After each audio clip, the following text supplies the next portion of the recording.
Welcome to GTC's Teaching Tidbits. Each episode, we explore a teaching technique, tip, practice, or idea from faculty for faculty. Our current set of episodes focuses on content related to teaching hybrid blended courses. And today we have joining us from the Speech Communication Department, Dr. David Burke. Welcome, David. Thank you, Rachel. Good to see you. Good to see you too. Would you, before we get into the content, would you tell us a little bit about your background and what format and formats you've taught? Sure. I've been here at Rainbow Tech since 2011 and teaching public speaking and head of the speech communication and theater department.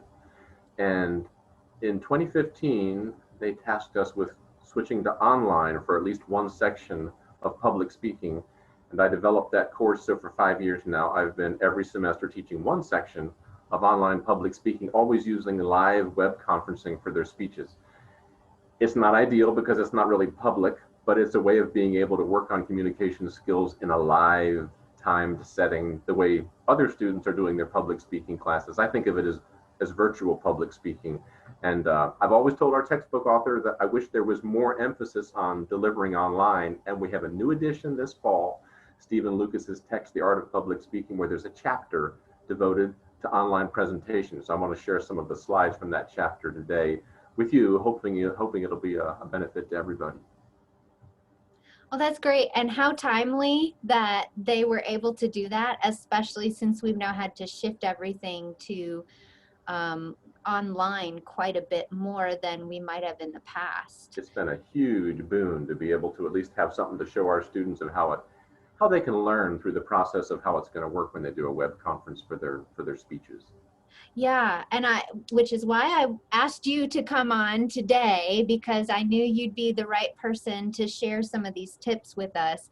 Again, so with a lot of classes being online and moved to hybrid blended, we're having to utilize a whole lot more of those web conferencing, which means microphones on, cameras on. And so David, again, as he said, is here to talk to us a little bit about camera presence. So David, I'm going to turn it over to you and let you share your teaching tidbit. As I said, these slides come from chapter 19 of Stephen Lucas's book, The Art of Public Speaking, and they're really helpful, especially thinking about the special nature of teaching online, the online environment. When we're in the classroom, we're all used to watching our students' attention and engagement. And if you have a student over on the left side of your class starting to fade, you may shift to the left side of your class and get a little closer. And if they're still fading, maybe you walk down the aisle a little bit and start making eye contact. We have ways of being able to stay connected to our students in a live setting. Now, in an online environment, I have a much harder time knowing what's going on the other side, but I can at least think about what do I do to control the attention factors that'll make it interesting for my students to watch, and how can I keep them engaged? So that's part of what I'm trying to think about as I adapt to online. So some basic principles that I want to talk about from Lucas's chapter: controlling the visual environment. If you're on camera, that's one thing that you can do. Adapting nonverbal communication, we'll talk a little bit about that. Adjusting pacing, we'll talk a little bit about that. And then finally, remembering the audience and even practice, we'll talk about before we're done briefly.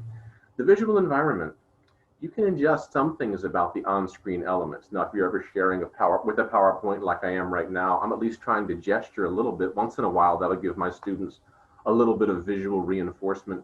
But realize that the slide is hard to stay interested in for very long. So my voice and what I'm saying is a lot of what makes it interesting as I'm sharing my screen. If I ever do use a camera setting, these are the things to think about: setting, lighting, framing, eye contact, personal appearance.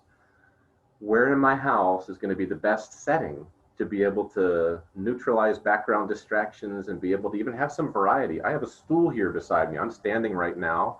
I discovered last spring, as I adapted to more lecturing online, that if I at least had some variety so I could sit or stand, it helped my energy to change some to keep my students engaged.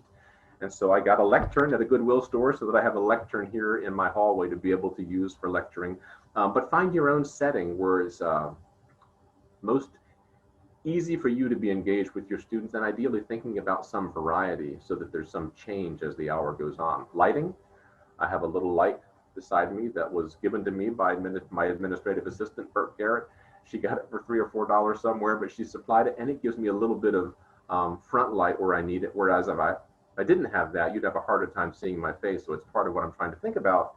And I'm always aware of reflection on my glasses. That's something that can, if I'm just going to be a camera presence, that can affect a student's ability to see my eye contact, which is important. Framing, I'll show you some examples of in a second.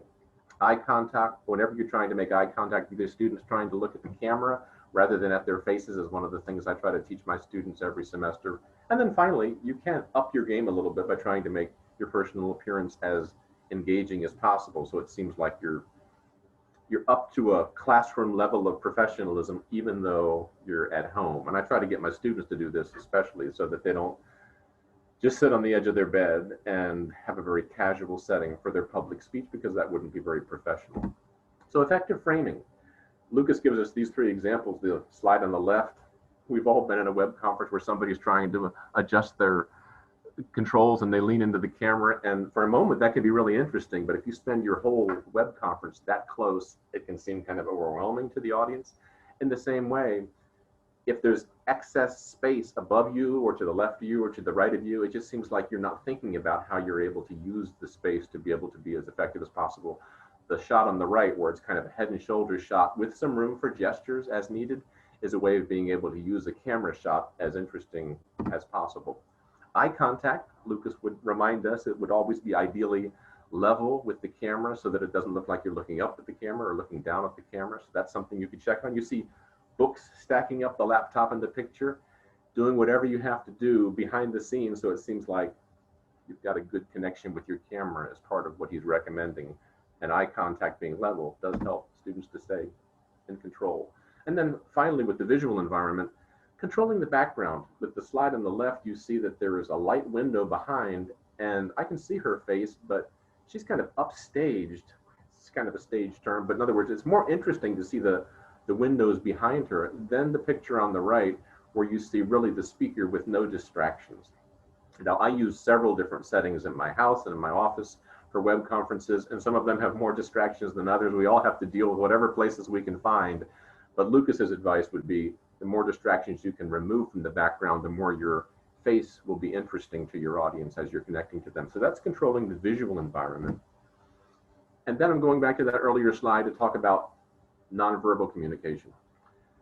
Facial expression, and I'm even trying to model it right now, vocal expression is one of the things that we can do when we're lecturing for a long time on camera or on mic to keep our students' attention.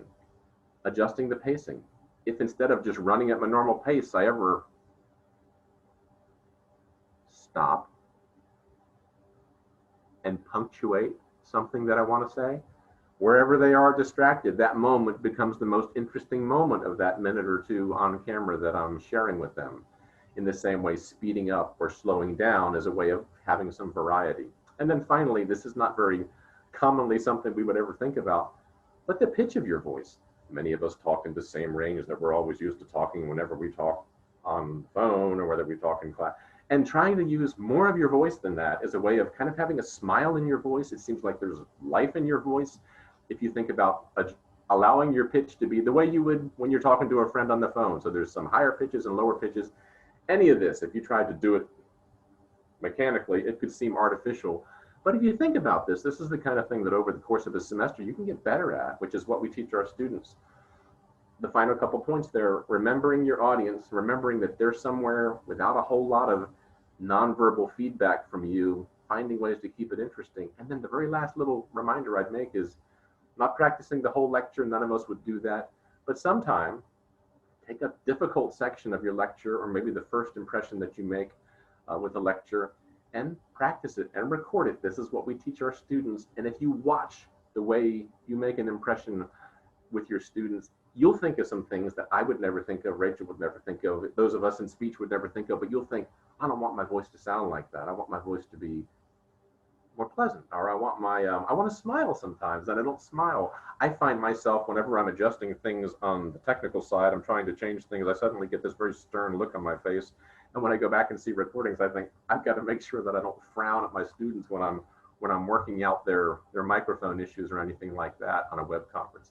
So those are all some basic principles from Lucas. Glad he shared them with us this fall so that we can share a little bit with you. And hopefully that'll give any of us a little reminder of ways to be as effective as possible whenever it's on camera with a live web conference. Wow, thank you, David. There are so many great tidbits in there. I think one of the things that stuck out to me the most is when you said smiling with your voice. Mm. And what great reminders about just what your facial expressions and the sound of your voice can do in creating that connection with students online and letting them feel, even though you're not face to face, that there's someone who's kind of inviting them in. And also the pauses and the change in the pacing. I was thinking, as soon as you did that pause, I'm sure anyone watching the video also may have kind of looked up if they had it playing in the background while they were doing something else, or just how that kind of grabs attention and brings people back in, just wondering, oh, what's happening here.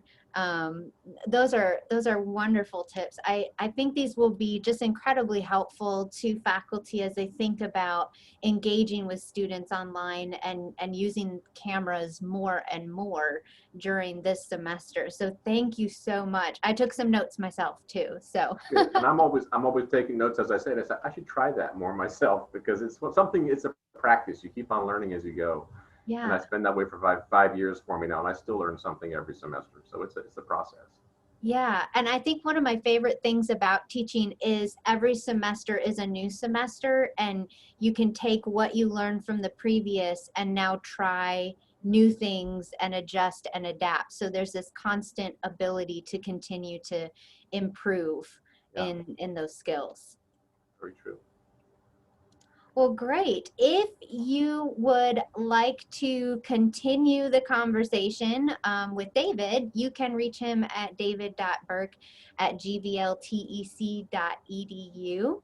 And of course, if you have questions or specific topics that you'd like to see covered, please send me an email at rachel.cobb@gvltec.edu. And as always, if you have a tidbit worth sharing or know someone who does, please let me know. We want to invite them onto this series. Well, that's this week's GTC Teaching Tidbit, and we'll see you next time.